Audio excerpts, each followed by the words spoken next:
Ya, teman-teman, berikut kita saksikan video Alifur Rahman yang mengatakan bahwa Jokowi tidak bisa menjawab pertanyaan di sidang PBB terkait pemilu tahun 2024 ini. Untuk lebih jelasnya, mari kita saksikan video berikut. Dalam sidang PBB kemarin, tiba-tiba anggota Komite HAM PBB mempermasalahkan dan mempertanyakan kecurangan-kecurangan di pemilu 2024. Dan pertanyaan yang dia sampaikan itu begitu detailnya gitu ya. Yang pertanyaan soal bagaimana soal MK yang kemudian mengubah undang-undang di last minute, mengubah aturan agar anak presiden bisa maju sebagai cawapres, itu dipertanyakan. Ini kan kita jadi nggak bisa jawab, bikin malu aja gitu. Ya, tapi faktanya emang itu yang terjadi di Indonesia. Lalu kemudian ditanyakan juga soal pengaruh presiden dan para pejabat atau anak buahnya di pemilu 2024. Karena banyak yang terlibat gitu ya, terutama para menteri yang jadi ketua umum partai. Yang nggak jadi ketua partai pun lebih sibuk lagi, Bahlil misalkan gitu ya. Itu dipertanyakan bagaimana pengaruh dan intervensi atau intimidasinya. Dan terakhir kita ditanya, Indonesia ditanya soal apakah sudah ada gelar penyelidikan terkait kecurangan-kecurangan pemilu atau Pilpres 2024. Itu yang nggak bisa kita jawab. Karena sampai sekarang ya nggak ada gitu. Kita mau ngadu ke KPU, KPU-nya nggak mau denger gitu ya. Kita ngadu ke Bawaslu, Bawaslu-nya ya terserah KPU. Ini kan kita sebagai sebuah negara besar dipertanyakan dan dipermalukan dengan pertanyaan-pertanyaan yang memang itu fakta. Kita nggak bisa jawab gitu ya. Jadi kalau situasinya seperti ini, kalau di sidang PBB kemudian dipertanyakan seperti itu, ini nggak peduli kita pendukung 01, 02, 03, sama. Kita semua jadi malu gitu. Ya meskipun biang keroknya 02 gitu kan. Tapi 01 dan 03 ya ikut malu gitu. Karena kita jadi ditanya nih, ini negara macam apa gitu ya, yang menyelenggarakan pemilu dengan cara-cara yang aneh seperti ini. Sehingga kalau kemudian dalam sidang PBB sudah muncul pertanyaan-pertanyaan yang memalukan dan tidak bisa dijawab oleh kita karena memang sudah menjadi fakta, ini sekaligus menjadi pintu penutup kepada Pak Jokowi yang sebelumnya sempat diusulkan ingin jadi sebagai sekjen PBB. Ya, karena Pak Jokowi ini kan ya memang dihormati oleh banyak pemimpin negara lain gitu ya, sangat dihormati, sangat karismatik sebelumnya gitu ya. Tapi dengan pemilu 2024 yang hancur-hancuran seperti ini, yang berantakan, buruk sekali dan seperti ingin mematikan demokrasi, dalam sidang PBB kemarin nampaknya karir politik Pak Jokowi di tingkat internasional itu sudah jadi nggak ada apa-apanya gitu ya. Yang sebelumnya kita pikir Pak Jokowi punya peluang atau kans lebih besar dibandingkan SBY, hari ini nampaknya itu susah sekali gitu. Makanya diusulkan jadi ketua umum Partai Golkar ya itu. Karena untuk masuk ke PBB kayaknya sudah susah. Orang luar sudah melihat bagaimana kekacauan pemilu tahun 2024, bagaimana peran intervensi intimidasi para oknum-oknum atau pejabat-pejabat di tingkat daerah dan pusat. Sehingga kalau kemudian ada usulan Pak Jokowi jadi sekjen itu kayaknya susah gitu. Sekarang sudah kita dipermalukan sedemikian rupa, dan perwakilan Indonesia yang hadir dalam sidang PBB itu yang diwakili oleh Dirjen Kemenlu itu yang nggak bisa jawab. Ya mau jawab apa? Bungkam semuanya gitu, karena pertanyaan-pertanyaan yang disampaikan adalah fakta dan benar. Kita belum menyelenggarakan penyelidikan terkait kecurangan-kecurangan pemilu. Memang ada rencana hak angket, tapi prosesnya masih cukup panjang gitu, karena sampai sekarang rekapitulasi KPU juga masih belum selesai. Sehingga tidak ada yang lebih menyakitkan dari sebuah pertanyaan yang tidak bisa kita jawab, karena itu adalah sebuah kebenaran semua gitu. Ya, teman-teman, bukan hanya di dalam negeri dipertanyakan bagaimana netralitas Jokowi di dalam pemilu tahun 2024 ini, bagaimana dugaan-dugaan kecurangan yang terjadi, dan juga bagaimana netralitas seorang pemerintah di dalam pemilu ya. Bukan hanya di dalam negeri tetapi di luar negeri juga, apalagi di PBB disorot Pak Jokowi ya, dan dipertanyakan tentang demokrasi yang ada di Indonesia, terutama tentang netralitas seorang presiden di dalam pemilu tahun 2024 ini, sehingga dikabarkan bahwa Pak Jokowi pada saat itu tidak bisa menjawab. Dan kenapa Pak Jokowi tidak bisa menjawab? Karena yang dipertanyakan itu adalah suatu hal yang telah terjadi atau fakta yang sudah terjadi di Indonesia, sehingga ini bisa memalukan Indonesia.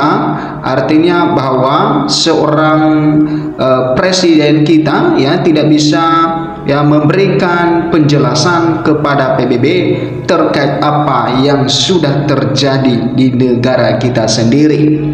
Nah, teman-teman, kita lihat dengan yang disampaikan di Komite HAM PBB bahas Jokowi terkait pemilu RI. Ya, pemerintah buka suara. Kementerian Luar Negeri Kemlu RI merespon pemberitaan terkait anggota Komite Hak Asasi Manusia HAM PBB yang membahas Presiden Joko Widodo atau Jokowi dan netralitasnya dalam pemilu 2024. Juru bicara Jubir Kemlu lalu Muhammad Iqbal menyebut pertemuan tersebut bersifat dialog interaktif secara sukarela sehingga kehadiran Indonesia menjadi bentuk komitmen pelaksanaan Kovenan Hak Sipil dan Politik. Sidang Komite HAM PBB mengenai Kovenan Hak Sipil dan Politik adalah pertemuan rutin yang sifatnya dialog interaktif ya antara Komite HAM dengan negara pihak, antara lain guna mengidentifikasi kebutuhan peningkatan kapasitas, bukan untuk mengadili pelaksanaan HAM di antara negara-negara pihak. Kata lalu dalam pernyataannya dikutip Selasa 19 Maret 2024. Nah, mengenai komentar salah satu anggota Komite HAM dari Senegal dan beberapa pertanyaan lain, lalu menyebut memang tidak sempat ditanggapi karena pertanyaan cukup banyak dan waktu itu tidak memungkinkan.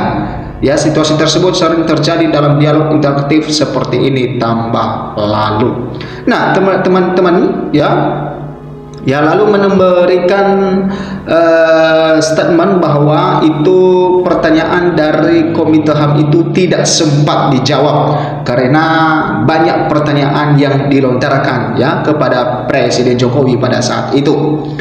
Ya, sebelumnya pada sidang Komite HAM PBB di Jenewa, Swiss Selasa 12 Maret 2023 lalu kemarin ya, anggota Komite HAM PBB atau CCPR mempertanyakan netralitas Jokowi serta pencalonan anak sulung Jokowi Gibran Rakabuming Raka dalam Pilpres 2024. Dalam pertanyaan tersebut dia menyinggung hak demokrasi warga Indonesia dan mempertanyakan jaminan hak politik dalam pemilu 2024 tersebut. Dalam kesempatan berbeda sebelumnya juga sempat mempertanyakan dan menyinggung putusan Mahkamah Konstitusi MK tentang perubahan syarat usia Capres-Cawapres.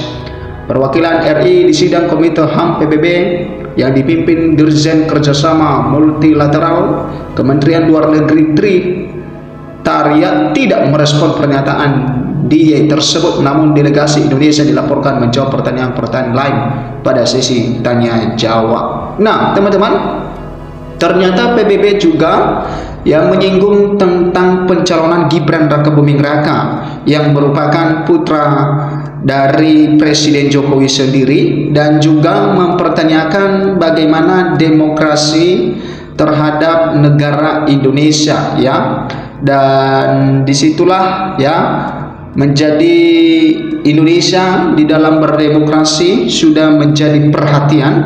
Artinya bahwa yang berada di luar negeri saja mempertanyakan hal-hal yang demikian ya, apalagi kita ya sebagai warga negara, tentu banyak pertanyaan-pertanyaan yang timbul di pikiran kita masing-masing. Akan tetapi kita tahu bahwa yang berkuasa sekarang itu adalah orang yang melakukan hal tersebut ya, sehingga kita tidak mendapatkan satu jawaban yang tepat akan hal itu. Nah, selanjutnya netralitas Jokowi dalam pemilu dipertanyakan di sidang PBB Kemlu buka suara ya. Ini sering dipertanyakan di PBB. Kementerian Luar Negeri RI memberi tanggapan atas sorotan dunia internasional ihwal keterlibatan Presiden Joko Widodo dalam pemilihan umum pemilu 2024 di Indonesia. Anggota Komite HAM Perserikatan Bangsa-Bangsa PBB Senegal Bres sebelumnya mempertanyakan kepada delegasi Indonesia adalah adanya keterlibatan Jokowi dan legalitas pencalonan anaknya sebagai calon wakil presiden Cawapres RI. Hal itu dilontarkannya dalam sidang Komite HAM PBB. Nah, juru bicara Kemlu RI lalu Muhammad Iqbal mengatakan bahwa beberapa pertanyaan memang tidak sempat ditanggapi. Ya, itulah kenapa sebagian pertanyaan yang dilontarkan oleh PBB kepada Jokowi atas netralitasnya di dalam pemilu tahun 2024 ini ya tidak dijawab karena ada pertanyaan-pertanyaan yang lain ya, dan itulah kenapa dikatakan bahwa ya Jokowi tidak menjawab pertanyaan PBB ya untuk netralitasnya di pemilu tahun 2024 ini. Nah, teman-teman, bagaimana pendapat Anda dengan hal ini ya? Artinya bahwa negara luar sedang ya mengamati negara kita akan turunnya nilai demokrasi di negara kita, dan kita sebagai negara yang baik, warga negara yang baik ya terus mendukung sistem demokrasi yang ada di negeri kita dan juga menyuarakan hal-hal yang tidak benar, karena ketika itu kita biarkan maka sesuatu hal yang tidak benar ketika berulang-ulang dilakukan maka itu ya bisa dikatakan suatu kebenaran. Oke teman-teman, berikan komentar Anda, sampai jumpa di video berikutnya.